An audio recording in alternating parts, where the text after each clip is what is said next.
student. Welcome to the class of process synchronization. We have already discussed about the scheduling techniques.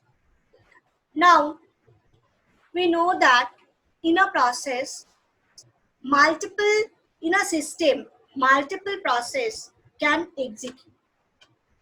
If there is no synchronization among them, then obviously it will cause to a problem, tremendous problem. So what are the problems can be caused and how the process can be synchronized? That is actually objective of this chapter. So today we are going to discuss about some issues of process synchronization. Those are, what is process synchronization? What is race condition? We are going to discuss about race condition. We are going to discuss about critical sections. The control synchronization and indivisible operations are also going to be discussed. A comparison is made between looping and blocking. And today we are going to discuss about the hardware support for process synchronization. So these are the content for today's lesson. So all these definitions are actually taken from the Dhamre, that is the writer of a book of the operating system. So firstly, I'm going to reference that. That is, I'm going to take all the definitions from those books. Okay. So what is process synchronization? The term process is a generic term for both a process and a thread. So when we are going to talk about process synchronization, those are applicable for thread also. Okay.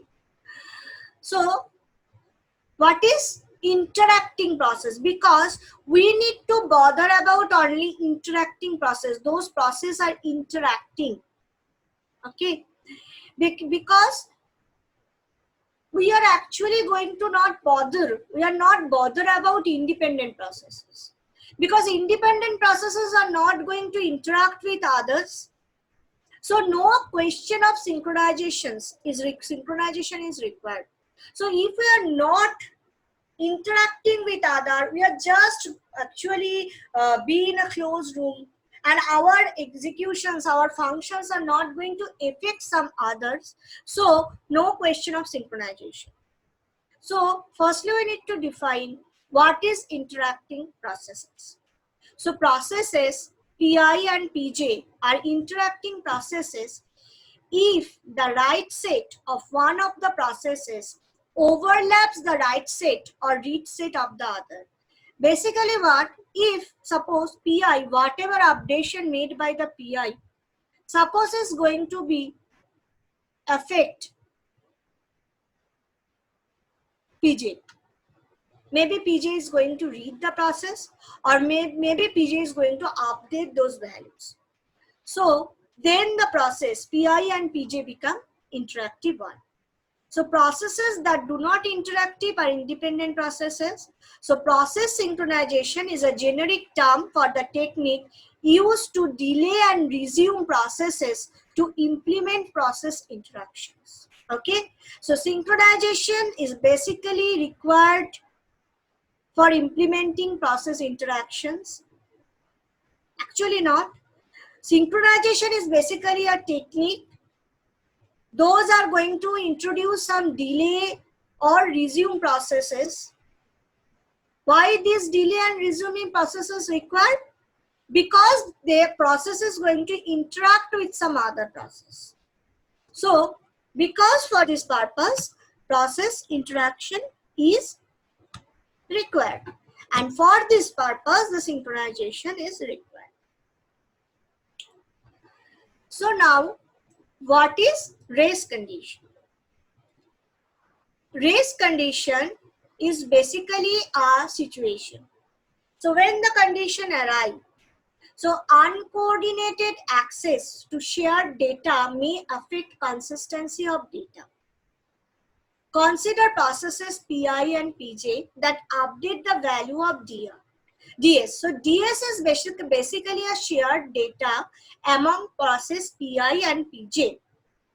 And there are operations AI which is coming from, which is an operation from of process PI, and AJ is an operation of process PJ, and both are going to access DS, which is basically a shared data among PI and PJ.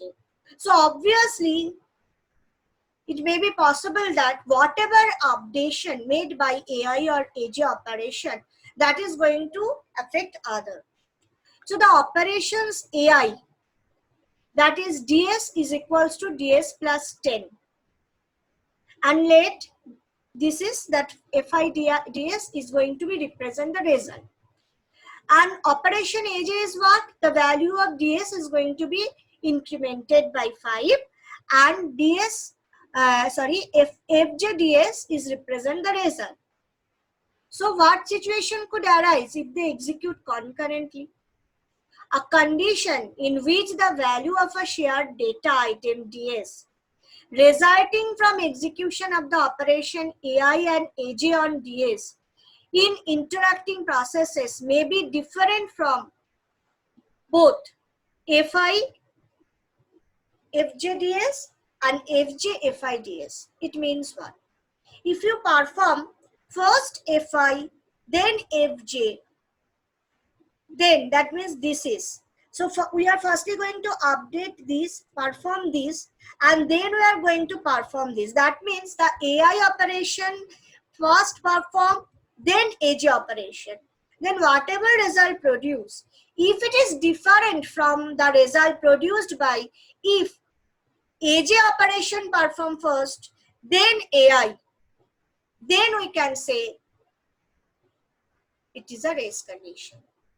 That means if the result different, if the order change, order means the order of the operation.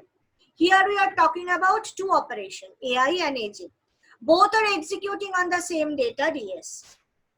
Now if the order change, that means AI execute first, then AJ, then it is going to produce something, or on a different order, that is AJ execute first, then AI, then also they are going to produce something. And if whatever produces by the previous case that is different from whatever produced by the last case, both are different, both are not same, then we can say the race condition arise. Okay, understood? So this is an example of race condition. So basically these are the instructions. So basically this is about a seat booking. So if the next seat number is less than equals to the capacity, then what we are going to do? We are allocate, we can book a seat basically if it is less than equals to the capacity. That means the seats are available. Okay, so we can allocate that. So allocate number equals to next seat number, and next seat number is going to be incremented by 1. So you can see this is for the instruction, a numbering is actually done.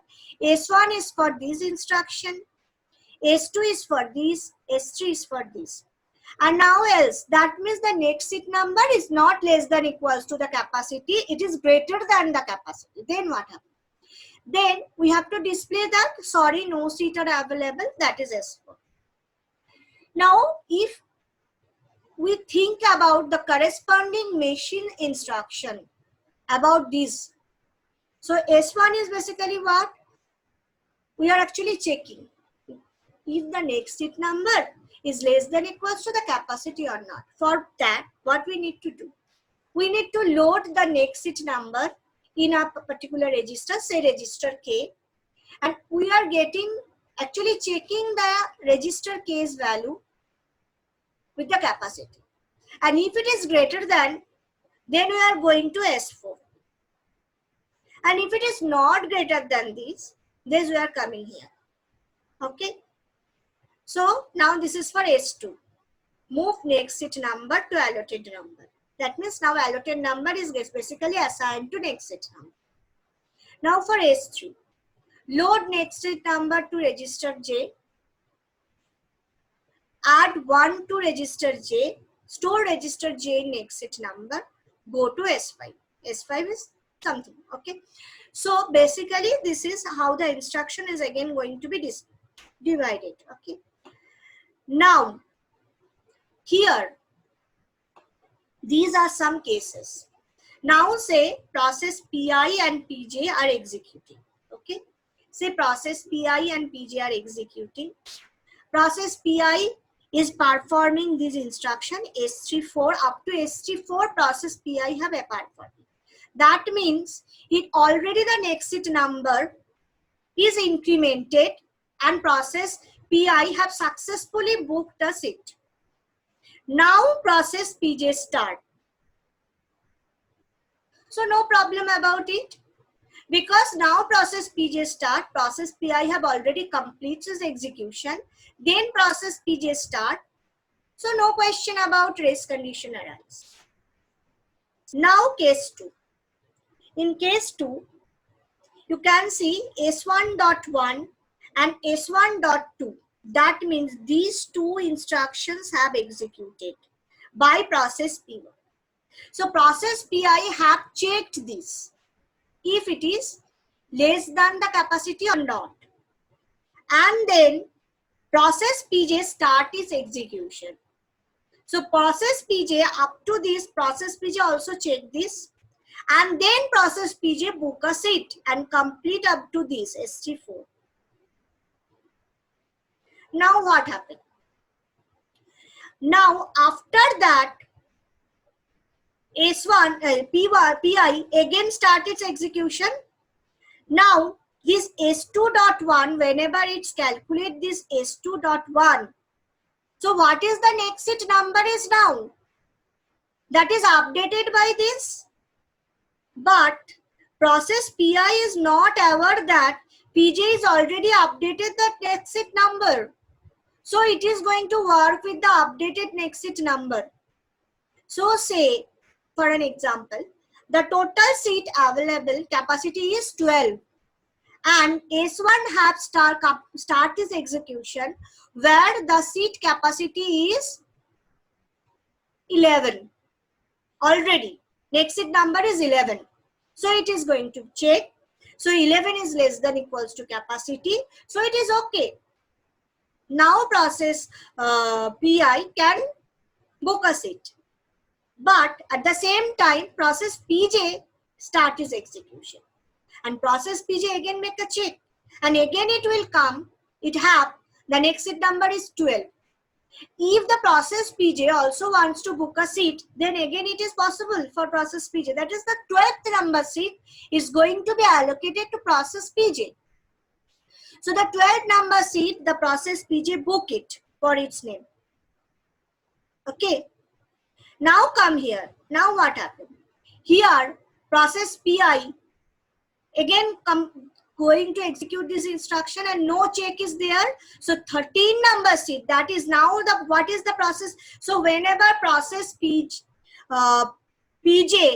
execute this ST.1, that is the exit number is allocating to register J. That means what is the exit number now? The exit number is now 12. And then ST.2 is performed, that is add 1 to the register J. So what is the exit number now? Now it is 13. And it is going to be stored in register J as an exit number. Okay. So whenever the exit number is again searched by this instruction, that is S21, by the process PI, the process PI is going to not check anything because the checking is already done before. So process PI is not aware about process PJ. So process PI think that because the check is already done, so the 12th number seat is available, so it can be booked. Okay. So it's directly going to perform S21. So the exit number, now it is 13. It is going to be the allotted number. So the 13 number seat which is not available in the system, it is going to be allocated. So it is a problem. Now consider the case 3. In case 3, again you can check. This is what up to S3.1 PI have executed. So what is S3.1? It is load exit number to register number. So here also the exit number, that is 12 number of seat in this case, because we are considering the case where the exit number is 12. So the exit number is checked, it is less than equals to the capacity, that is the last seat available. So it can be going to the S2.1. So S2.1 is what? The move exit number to the allotted number. So the 12 number seat is now allotted. And then ST.1, that is the load next number to the register 1, register J. So register J value is now what? Register J value is now 12. And it is not basically done, any one is not added to that, and it is not going to be stored at exit number. So though the 12 number seat is already allocated, but the exit number is not incremented at this time. And at that time, PJ enter in the system. And again, it's perform all these operations. So what happened? 12 number seat is also allocated to process PJ. So the 12 number seat is going to allocate it to process PI also, process PJ also. So in case 2 and case 3, you can see the race condition can arise. And because the race condition arise, the problem then occur. Okay. So race condition in figure are prevented by ensuring that the operation AI and AJ of definition 6.2 do not execute concurrently. This is called mutual exclusion. That means if we think that these operate, firstly we need to identify the operations where the updation have made. So the updation have made in S3 and S2. So the S2 and S3, these instructions should not be executed concurrently by PI and PJ. That is the problem.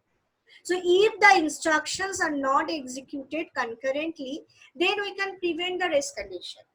And these characteristics that we are saying, not executing instruction concurrently, that means at a time only one instruction can execute. That is called mutual exclusion. So data access synchronization is coordination of processes to implement mutual exclusion over shared data. So now we are going to talk about critical section. So what is critical section? Mutual exclusion is implemented by using critical section of code, because we need to identify the section of code which cannot be concurrently executed. It is not increase the efficiency of the system if you block the total system, total program. We need to identify the portion of the program, the portion of the code which cannot be executed parallelly. And that portion of code is basically called critical section.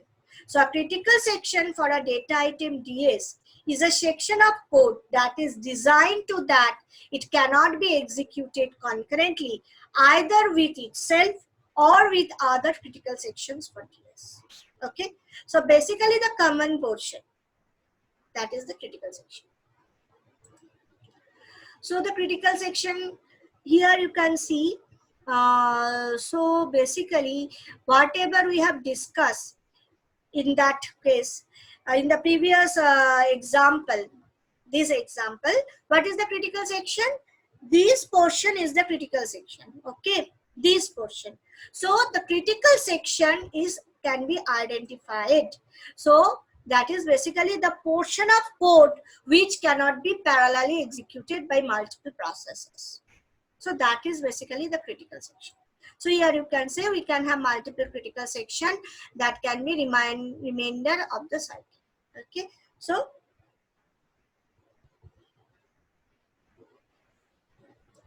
there are some properties that of critical section implementation. So the first one is the mutual exclusion. That is, at any moment, at most one process may execute a critical section for a data item DS. That is the first and foremost property, that is the mutual exclusion. At a time, only one process can execute. The next one is progress. So when no process is executing in critical section for a data item DS, one of the process wishing to enter a critical section for DS will be granted entry. That means if there are someone who is waiting to enter in the critical section and the critical section is also vacant, the process should grant to enter in the critical section. That is called progress. Okay. Now the bounded wait. After a process PI has indicated its desire to enter a critical section for DS, the number of times other process can gain entry to a CS for DS ahead of PI is bounded for a finite integer. That means suppose a process wants to enter in the critical section. Okay. But the critical section is not free at that time. So obviously the process need to wait. But the waiting should not be done for an infinite time period. There should be a number of process, and the number of process should be a finite number who are going to enter in the critical section before that particular process.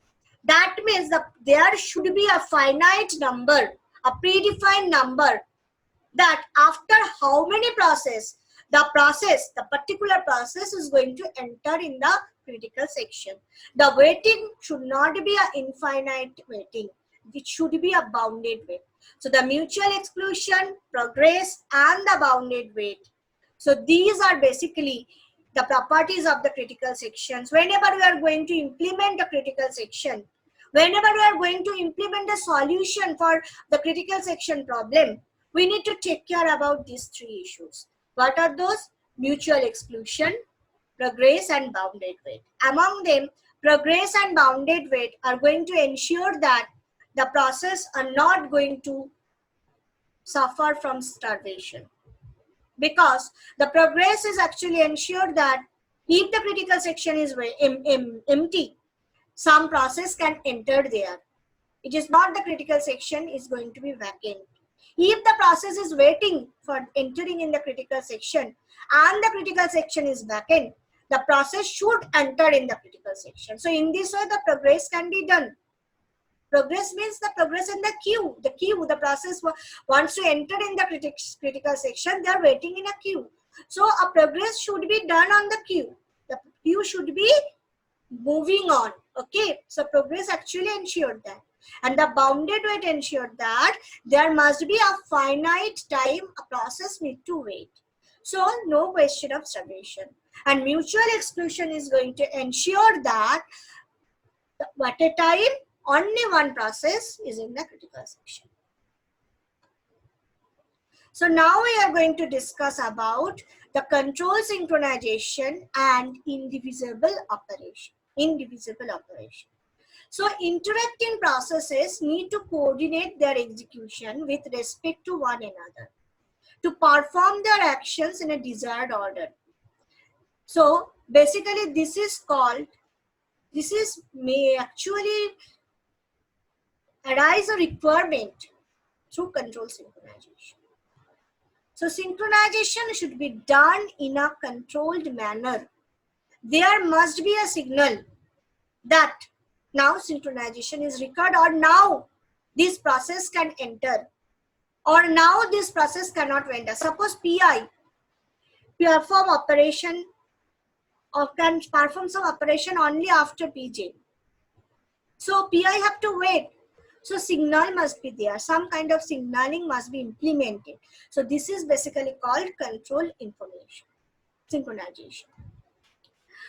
So this is how we can actually implement the signaling and indivisible operation. Here you can see the if operation is blocked, that means operation is not performed, then the particular PI process, if PJ haven't performed that operation, or very precisely AJ operation from PJ haven't performed, then PI have to block.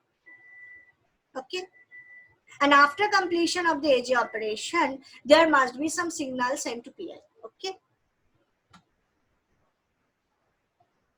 So DAVE signaling in previous example does not work. PI may face indefinite blocking in some situation.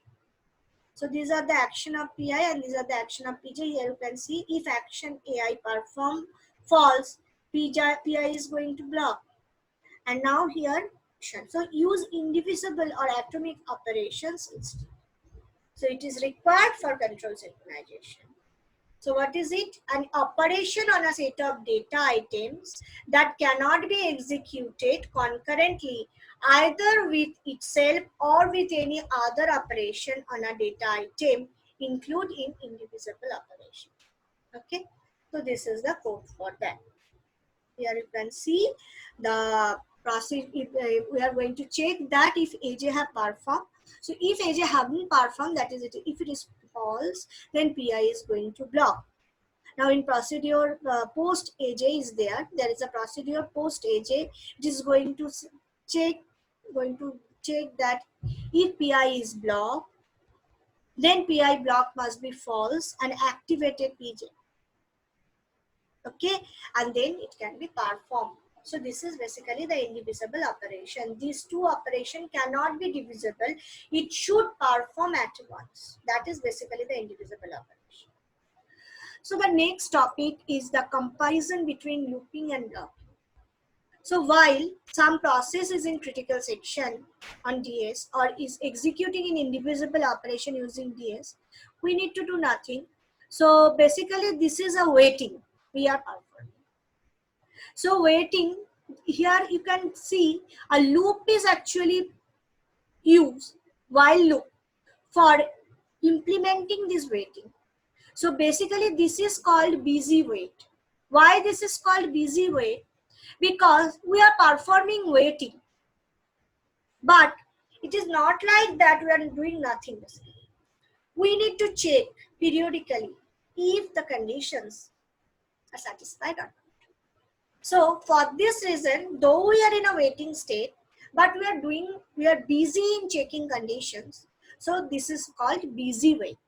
So busy wait has many consequences. It cannot provide the bounded wait property. System performance degradation due to looping. Deadlock can occur priority intervention. So typically addressed through the priority intervention. Okay. So this is basically the problem of busy wait. So to avoid this busy wait, a process waiting for entry to a critical section is put in blocked state. So change the read to ready only when it can enter. That is basically change. So this is the thing that is if someone, then it is going to be blocked. You can see there is no looping. So process decide to loop or block. Basically it is a decision of the process. So decision is subject to race condition avoided through algorithmic approach. Use of computer hardware and features. So basically this is depend on the process. If the process is going for looping, they are going for looping. If the process choose blocking, they are going to choose blocking. Now we are going to discuss this lecture's last topic, that is hardware support for process synchronization. So basically process synchronization can achieve by hardware means or software means. So we are going to discuss about the hardware support. So indivisible instructions can be there. By giving indivisible instructions, we can avoid race conditions on memory location. We can use the log variable to implement CS and indivisible operations like this. Entry test performs with indivisible instruction. Test and set is instructions also can be performed. Swap instructions also can be performed. So this is basically about the hardware support. There are some specific hardware who are going to maintain all these things. So we are actually not so much interested about the hardware support. We actually, these are the hardware support for process synchronization. You can see there are entry tests. These are the things can be done. These are the machine level instructions can be generated for that particular things. Okay. So in the next class, we are going to discuss about the software support. Okay. So this is basically the hardware support. So today we actually know why the, just go look go through all the topic we have discussed.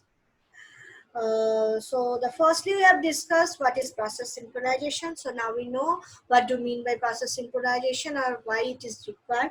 Race condition is a very important context in process synchronization, because for race conditions only basically the synchronization required. Okay, so for which section of the code race condition can arise, that is the critical section. So synchronization is basically required for that portion of code. So we need to identify the critical sections, control synchronization and indivisible operations, why it is required and how it can be achieved. We have discussed. We have discussed when looping, what is looping and what is blocking, and how it can be done. And we have discussed a little bit about the hardware support of process synchronization. So this is all about this class. In the next lesson, we are going to discuss lessons. We are going to discuss how we can achieve the process synchronization using software. Okay. So this is for today's class. So thank you, students.